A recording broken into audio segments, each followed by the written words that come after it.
საღამოშიდობის მოგესალმებით YouTube-ზე დვალიშულთან დღევანდელ ვიდეოში ჩვენ ვისაუბრებთ ბელგრადში მიმდინარე წყალბურთის ევროპის ჩემპიონატის შესახებ, მით უმეტეს რომ სასაუბრო ნამდვილად ბევრი დაგროვდა, თუმცა ვიდრე დავიწყებდე მთავარ თემებზე საუბარს და განვლილი ეტაპის შეჯამებას აუცილებლად მინდა კომპანია ლაგის მადლობა გადაუხადო გვერდში დგომისთვის და პარტნიორობისთვის გამომდინარე იქიდან რომ სწორედ კომპანია ლაგის უწყვეტი ინტერნეტისა, უწყვეტი და ულიმიტო ინტერნეტის და ასევე ულიმიტო ზარებისა და SMS-ების საშუალებით ხორციელდება ჩვენი კავშირი თქვენთან და შესაბამისად სწორედ იმ ვიდეოების ატვირთვა, რომელსაც ჩვენ გთავაზობთ სერბეთიდან, კერძოდ კი ბელგრადიდან. მოდით გადავიდეთ მთავარ თემაზე და შევაჯამოთ პირველი ეტაპი, მით უმეტეს იცით თქვენ, რომ იტალიის ნაკრებთან გამართული მატჩით საქართველოს ეროვნულმა გუნდმა დაიწყო მეორე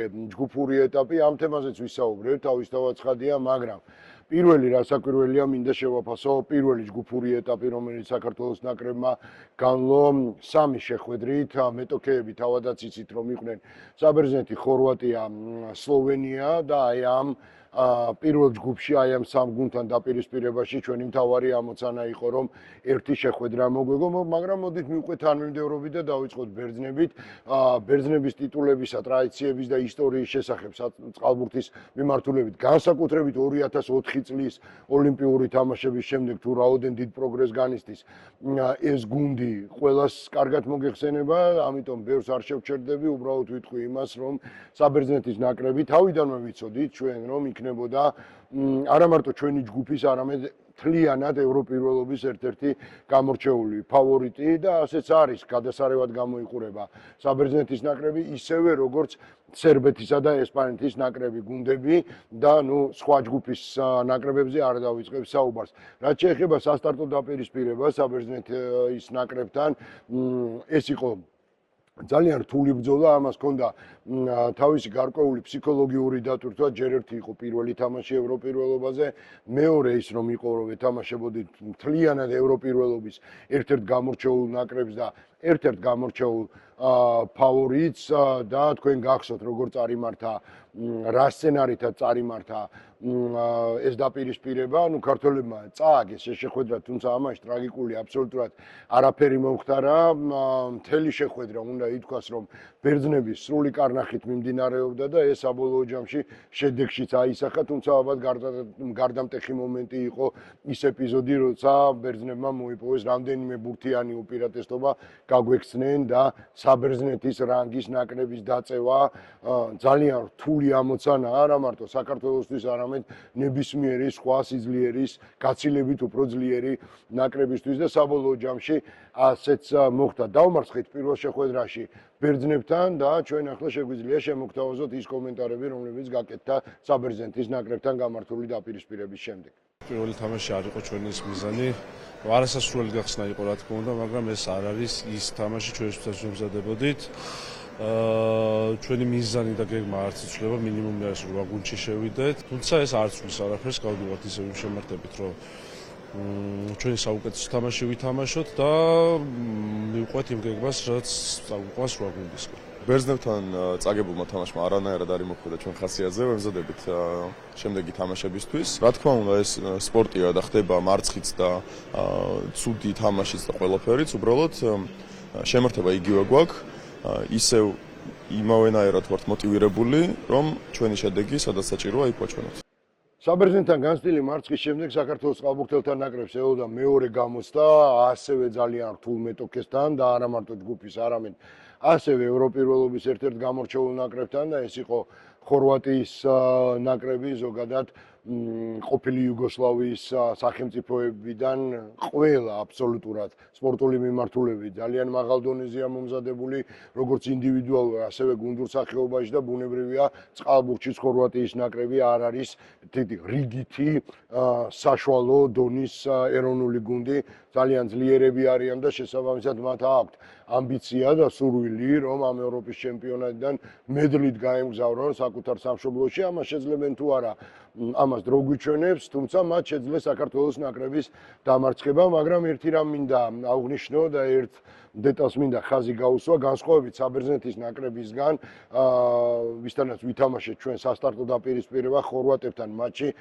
საქართველოს ნაკრებმა რადიკალურად სხვანაირად ჩაატარა, სხვა სცენარით წარმართა და ბიჭები გაცილებით უფრო თავდაჯერებულები გამოიყურებოდნენ, გაცილებით უფრო თავისუფლად თამაშობდნენ, თუმცა მეორე შეხვედრაშიც რეალურად თუ კი გათვლებზეა საუბარი, ჩვენ აქაც ვიცოდით, რომ წარმატების მიღწევა ძალიან რთული იქნებოდა, ისევე როგორც ბერძნებთან დაპირისპირებაში და ეს პროგნოზიც გამართა, თავისთავად ცხადია ფავორიტი ხორვატია საქართველოს ნაკრებთან დაპირისპირებაში, სწორედ ხორვატიის გუნდი იყო და შესაბამისად ეს სტატუსი მათ გაამართლეს გამომდინარე იმ შედეგიდან, რომელიც დაფიქსირდა ტაბლოზე და ბუნებრივია ჩვენ ამ მატჩის შემდგომი კომენტარებით შეგვიძლია უბრალოდ გავიხსენოთ და მინდა რომ ასე ქრონოლოგიურად გავყვეთ და მოვიდეთ დღევანდელ დღემდე.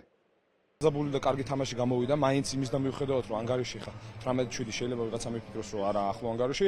პირველი ორი ტაიმი სადაც ძირითადად წყდება ხოლმე თამაშის ბედი, იქ ძალიან კარგი მომენტები ჰქონდა, ძალიან პოზიტიური თამაშის ისინი ვაჩვენეთ რა, პოზიტიური თამაში ვაჩვენეთ. წელიწადზე მეტი არ მქონდა ეს ბედნიერება, თუმცა ინდივიდუალური გვერდზე რო გადავდოთ, ბევრად უფრო მნიშვნელოვანი იყო, რომ აი ეს შეტევაში ზუსტად ეს კომბინაციები ზედმეტ მოთამაშის, რაც წინა თამაშზე ვერ მოახერხეთ, რომ დაგვეგვირგვინებინა და დაგვესრულებინა, დღეს გამოგვივიდა. და ჯგუფის მესამე შეხვედრა, რომელიც თითოეულმა ჩვენგანმა ზუსტად ვიცოდით რა იდო სასწორზე, მე გულისხმობ სლოვენიასთან დაპირისპირებას, რაც შეეხება სასწორზე კი იდო ბრძოლის გაგრძელება იმისათვის, რომ საქართველოს წყალბურთელთა ნაკრები მოხვდეს ევროპის 8 საუკეთესოთა შორის და შესაბამისად მოიპოვოს მსოფლიო ჩემპიონატის საგზური. ამიტომ გარდა გამარჯვებისა სლოვენიის ნაკრებთან დაპირისპირებაში სხვა შედეგი თავისთავად ცხადია არ განიხილებოდა და შესაბამისად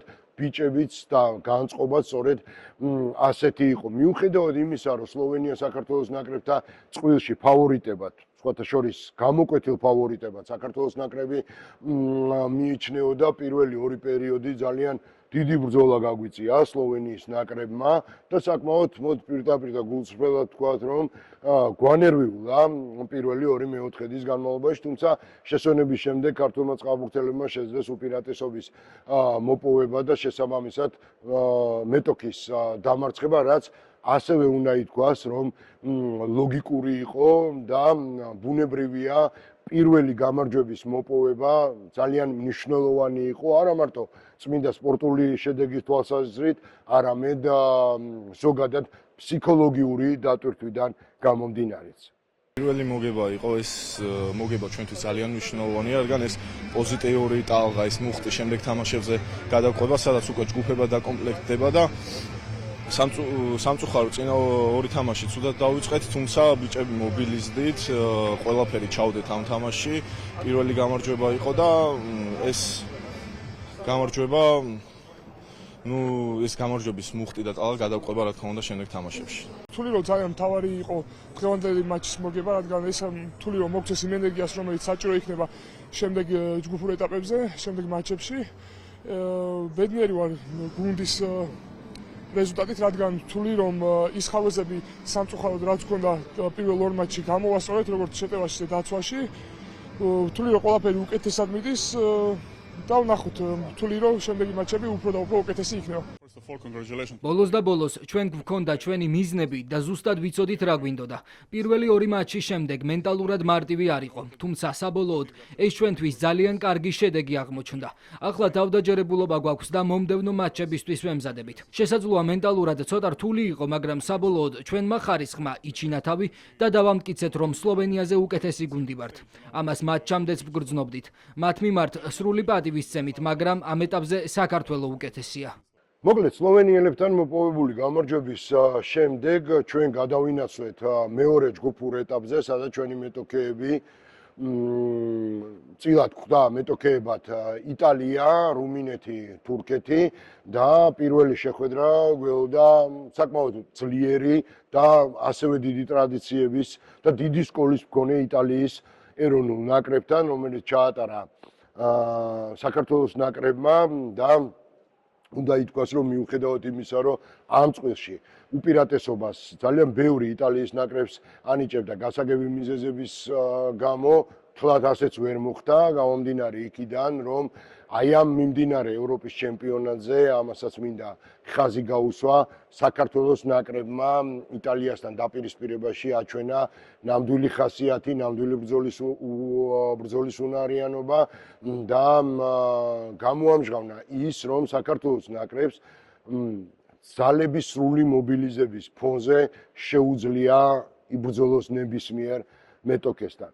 გუშინ ქართველმა წყალბურთელებმა იტალიელებთან დაპირისპირებაში იბრძოლეს, ჩადეს ყველაფერი, მაგრამ დამარცხდნენ. თუმცა მოდით ესეც გულწრფელად ვთქვათ, დამარცხდნენ ძალიან არაობიექტური და იტალიელების მიმართ მიკერძოებული მსაჯობიდან გამომდინარე და ნუ რა ვინ იფიქრებს იმას, რომ ამას ხაზს უსვა მხოლოდ და მხოლოდ იმ ორგანიზებას, რომელიც საქართველოს ნაკრებში იყო, არადა ეს ძალიან მნიშვნელოვანი იყო გამომდინარე იქიდან, რომ თუ გავიხსენებთ ჩვენ შუშიაშვილის გაძევებას, 4 წუთი საქართველოს ნაკრები უმცირესობაში იყო, რაც ძალიან დიდი უპირატესობაა, მით უმეტეს ისეთი ნაკრებისთვის, როგორიც არის იტალია. ამ 4 წუთის განმავლობაში ქართველებმა აბსოლუტურად ყველაფერი გააკეთეს, გოლის გატანაც კი მოახერხეს და შესაბამისად აი ამ ფონზე რომ უმცირესობაში ვიყავით, ენერგიაც ბუნებრივია გაცილებით მეტი დახარჯეს.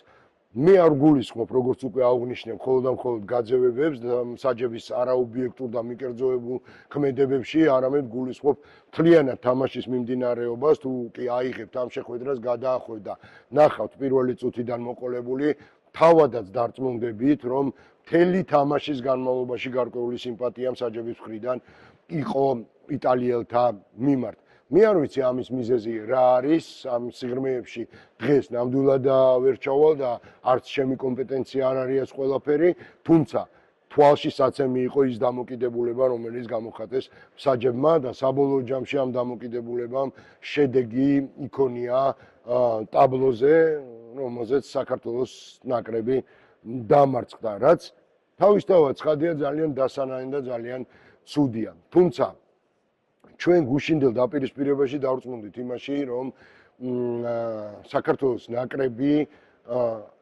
არის ძალიან მტკიცე ხასიათის გუნდი და ამ ბიჭებს შეუძლიათ იბრძოლონ, ბოლომდე დაიხარჯონ და თუნდაც ისეთი რანგის მეტოქეს, როგორც იტალიის ნაკრებია, ძალიან დიდი წინააღმდეგობა გაუწიონ, რაც გააკეთეს კიდეც ქართველმა წყალბურთელებმა ამ დაპირისპირებაში. რაც შეეხება მსაჯობას, კიდევ ერთხელ დაუბრუნდები ამ თემას.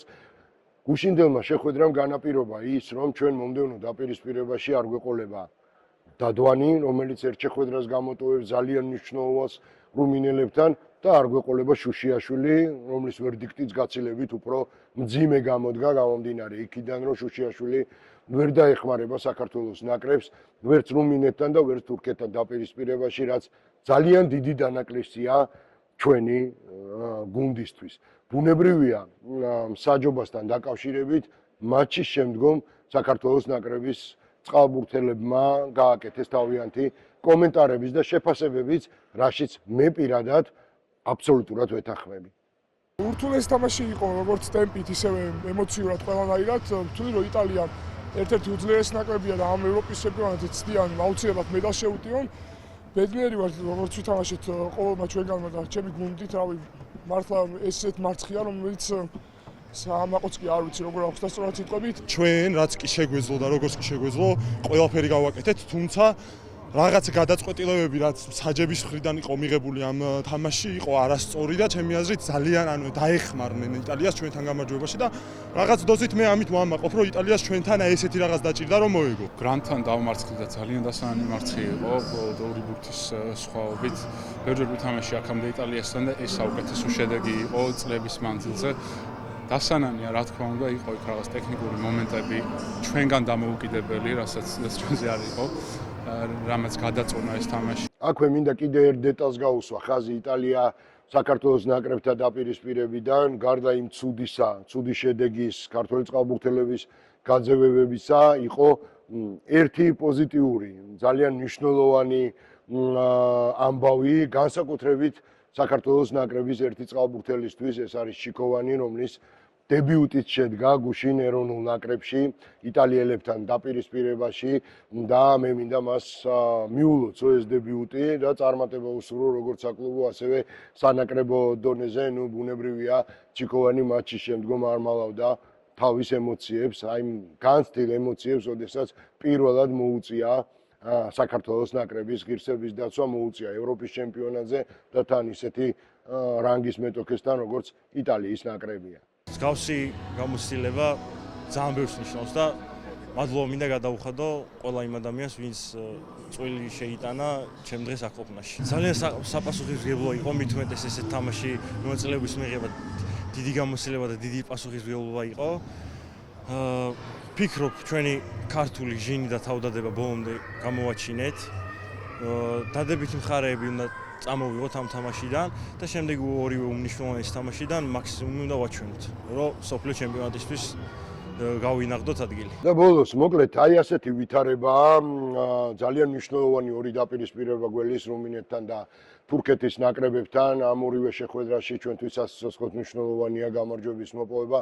თუ ჩვენ გვსურს, რომ შევიდეთ 8 საუკეთესო ნაკრებს შორის და თუ ჩვენ გვსურს, რომ მოვიპოვოთ სოფლიო ჩემპიონატის საგზური, მოვიპოვოთ და გავინახდოთ 2027 წლის სოფლიო ჩემპიონატზე თამაშის უფლება. ამისათვის ბიჭებმა ყველაფერი უნდა გააკეთონ, მიუხედავად იმისა, რომ საქართველოს ნაკრებს ვერ დაეხმარებიან ვატო დადვანი და ვერ დაეხმარება ასევე ნიკა შუშიაშვილი დისკვალიფიკაციის გამო. აი, ასეთ ვითარებაში ვიმყოფებით და რეალურად თუკი ჩვენ ვითამაშეთ ის თამაში, რაც ვაჩვენეთ იტალიელებთან და თუკი საქართველოს ნაკრების წყალბურთელებმა აი იმ განწყობით, იმ შემართებით და იმ საბრძოლო სულისკვეთებით მოახერხეს წყალში ჩასვლა, როგორც იყო ეს იტალიის ნაკრებთან, მე გარწმუნებთ, რომ ჩვენ დავამარცხებთ რუმინეთსაც და დავამარცხებთ თურქეთსაც და მივაღწევთ იმ მიზანს, რა მიზნისთვისაც ვართ ჩამოსულები სერბეთში, კერძოდ კი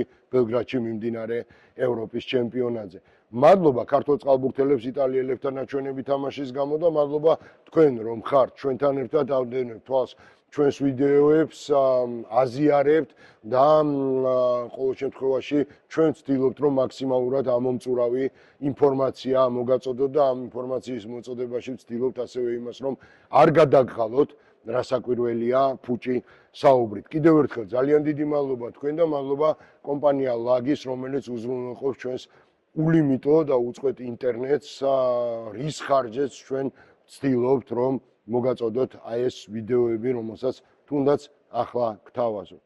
მადლობთ და გემშვიდობებით მომავალ ვიდეონთან.